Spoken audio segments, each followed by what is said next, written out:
This is the program presentation for Healthy Habits, Healthy Life, presented by Ariel Turner, Raymond Orr, Tiffany Walker, and Crystal Robinson. This is for HS 5383 Program Development and Coordination. Our priority population consists of the children in South Dallas. But to give you a perspective, 654,263 children live in Dallas County. 192,502 of these children are currently food insecure and do not receive proper daily nutrition. One of the areas in Dallas County that has the highest instance of food insecurity is South Dallas, where 27% of children lack consistent access to enough food to constitute a healthy daily diet. The majority of these children in the South Dallas area are African American and Hispanic.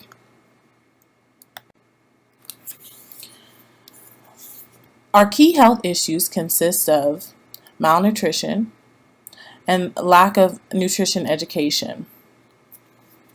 There's also a high instance of malnutrition among African American and Hispanic children. This is due to little to no access to healthy and affordable food options in the areas that they live. The purpose of our Healthy Habits, Healthy Life program is to reduce hunger and malnutrition among children in the South Dallas area through nutrition education. Our goals consist of promoting healthy eating habits among families in the South Dallas area, reducing the rate of hunger and malnutrition among minority children in the South Dallas area, decreasing food insecurity, and improving the overall knowledge of nutrition among program participants. We have several objectives to complete these goals. Our process objectives consist of: by October 2017, program staff will conduct 12 nutrition classes with at least 200 African American and Hispanic families with children between the ages of 0 to 15. By December 2017, program staff will conduct 8 cooking classes with at least 250 African American and Hispanic families with children between the ages of 0 to 15. And lastly, at the end of the program, 70% of the participants will have participated in at least 2 nutrition classes and 1 cooking class. Our impact objectives consist of: 1 year after the program, at least 50% of participants will report less than 2 instances of food insecurity per month. And 6 months after the program, at least 75% of participants will report an increase in fresh fruit and vegetable consumption. Our outcome objectives consist of: 3 months after the start of the program, we would like for at least 70% of program participants to report the continued use of healthy cooking habits. At the end of the program, we hope that at least 85% of participants will report that they were able to cook at least 1 healthy meal per week within their budget. The first component of our program is the food pantry.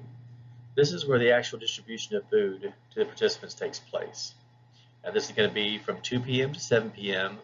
every Tuesday and Thursday at the church. And this 2 to 7 p.m. will accommodate stay-at-home parents and the parents that have to come in after work or on their way home. The nutrition and healthy cooking classes are the next 2, and they were put on a Friday at 6 o'clock so that if there is a divorced family, the primary caregiver normally has them the second, third, fourth weekend, and the non-custodial parent normally picks up first, third, and fifth for visitation. So we plan that for a reason. And in speaking to our key stakeholders with the interviews, and participant interviews, they said that Friday was a good day. So the nutrition class will basically talk about what is good food and what is bad food, and the food pyramid, and how to choose good calories rather than empty calories, and also how to maintain the integrity of the foods. on the shelf and keep them fresh and store them, things like that. Healthy cooking classes will occur on the fourth Friday, and basically this is how not to turn good food into bad food when you cook it. And so you can deep fry, you can use certain oils or sugars, refined sugars rather than honey or other natural sweeteners, and basically turn really good food that is distributed to the participants into really bad food that's not nutritious and might as well be fast food. So we're focusing on keeping it, balanced, nutritional, and tasting good, and so that the kids and everyone will buy into it and enjoy the food. Recruiting, marketing, enrollment, and sustainment. Volunteers are crucial, as well as the people who are focus group, are in the focus group. So, we can recruit from local churches, civic centers, or the civic organizations, maybe the LULAC. Some of the businesses have built-in volunteerism into their upper management program. Enrollment, marketing, the flyers, this is going to be ongoing, the announcements, church events, after school programs with girls and boys clubs, that kind of marketing. Enrollment can occur at any time, before, during the kickoff, or anytime someone shows up to the food pantry or a class. Sustainment is very important. We've got to, with our focus group data and the evaluations, and we'll maintain, and we'll tweak the system as needed, but the celebrations will also be an important part of sustainment. They're just big parties, so I'm talking about celebrations now, and the initial celebration or kickoff is going to be a big party, and we'd have the news media there and talk about what all we're going to do, and we can get more volunteers and more participants and sustain the program. Now, the success factors of the program are first, increased healthful eating habits. So hopefully with buy-in, the participants will purchase extra fresh fruits and vegetables rather than the ones we give them at the food pantry for their own consumption, of their own volition. And 75% is a percentage we want at midpoint and at the anniversary date. Increased healthful cooking habits, also at midpoint and the end date, we want 65% of our participants to report 2 extra instances of healthful meal prep at home. And they can take pictures with their cell phones and bring them in, and we'll have like a drawing or things like that to encourage this. But we want them to not eat out so much, and then to cook at home and to cook healthy foods or healthful foods. And increased self-efficacy. It's difficult to try to figure out what's the good oil, good fat, bad fat, what's cholesterol, what's really good for you, what's not. And then to cook it, in a way like steaming and sauteing as opposed to boiling and, deep frying. So we'll just we'll just ask them, what is a good food and what's a bad food, and what have you learned about cooking, and how would you cook this, and in a non-threatening, non kind of exam kind of way to get feedback on that. Maintenance of key stakeholder involvement. We've got to keep this going with ongoing recruitment. The schools, like I said, and the businesses and the community civic organizations. It's got to be an ongoing process, and we just have to gauge, how many people are showing up, and take it from that. The information. Maintenance and increased participation. We want 150 families to be involved at midpoint using the food bank, and 300 at the end of 1 year. So that's attainable, I believe, and we believe, and very measurable and specific. So also very specific and realistic is 20% participants showing up, not just 5 members of one family, but 20 different participants from different families at midpoint showing up to each of the classes. And at 40 representatives of families showing up to each class at the end of 1 year. Now, program sustainment is very important. Through our data collection, our agreements, with when we're doing the surveys and signing people up, and using the incentives like the gift cards, the drawings. If you show up with your selfie of you and the food that you cooked or what you bought, this will motivate them to keep on doing good with the meal prep and the healthy habits, and continued marketing and recruitment. That'll be ongoing. The flyers and PSAs, the midpoint celebration is going to keep that on TV and the anniversary and everything. Keep the media involved, but also the clear-cut measures in our timelines, with our goals, and being really realistic with this, and hopefully overachieving with the participant involvement. We can realize the goal of just turning this over after 1 year and making it not just a 1-year program, but a continual program. Our program, Healthy Habits, Healthy Life, was established to help reduce the malnutrition experienced by minority children in the Dallas County. It's important that we build relationships with stakeholders such as the target population, also community groups, community leaders, schools, and most importantly, Tyler Street Methodist Church, which will be housing our program. We have established goals in relationship to building our program and treating and reaching our target population. We have also put in place a data collection plan, which will help through questionnaires and interviews understand and also make necessary changes as our program grows. With our logic model, we are, like I said, gathering data from Tyler Street Methodist Church through assessment forms and journals. These will help identify the children in the area, especially that are in need and that need to be reached. We will also want to get assistance from the children as well as their parents. So in the future, as the program grows, everybody is influenced and everybody knows the benefits of a healthy habits and healthy life. Community leaders, community centers, and educational material are also ways that we're going to utilize to reach our population. Activities such as meetings with local schools, trying to just get everyone on board, is going to be very, very important. Gain the interest and involvement of the community and document and assess with assessment logs and journals.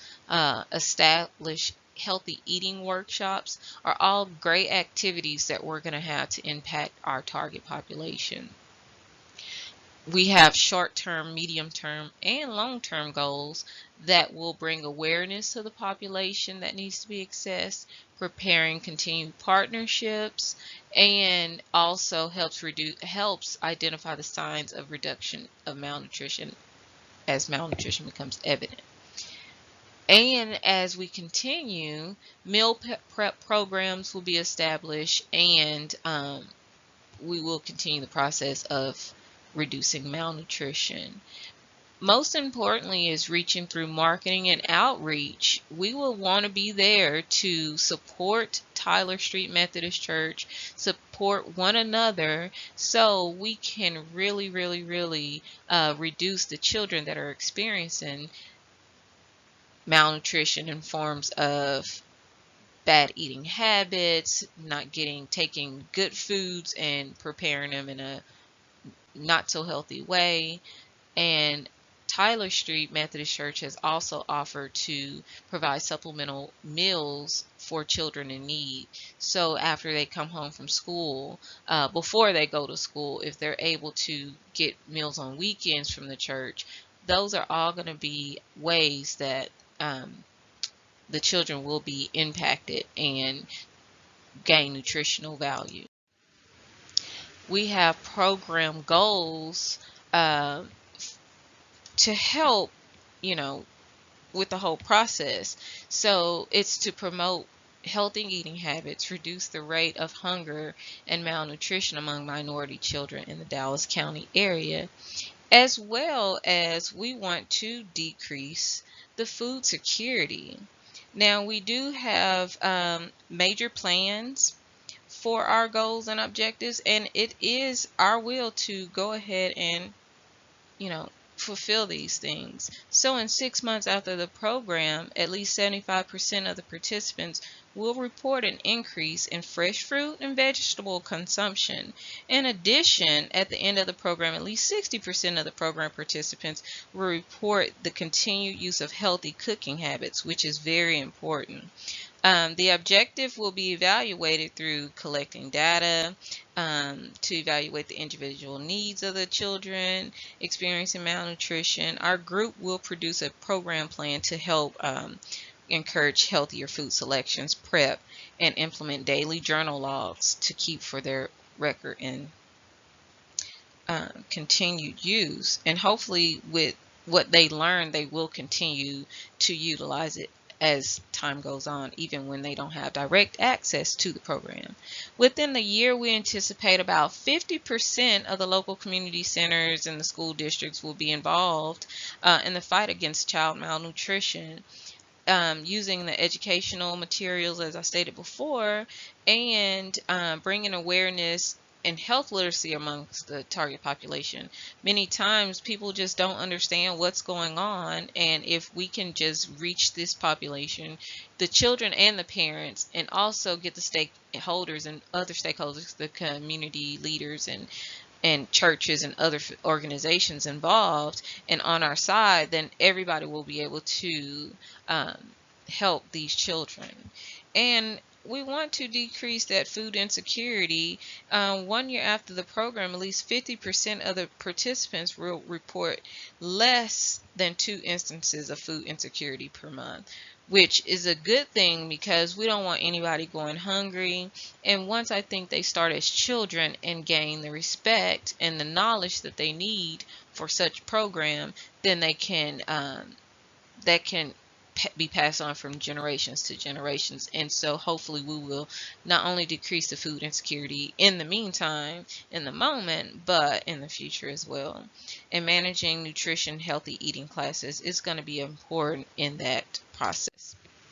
The data collections methods, we would definitely want to make sure that we when we start our program, that we see, have you ever participated in any type of malnutrition program before?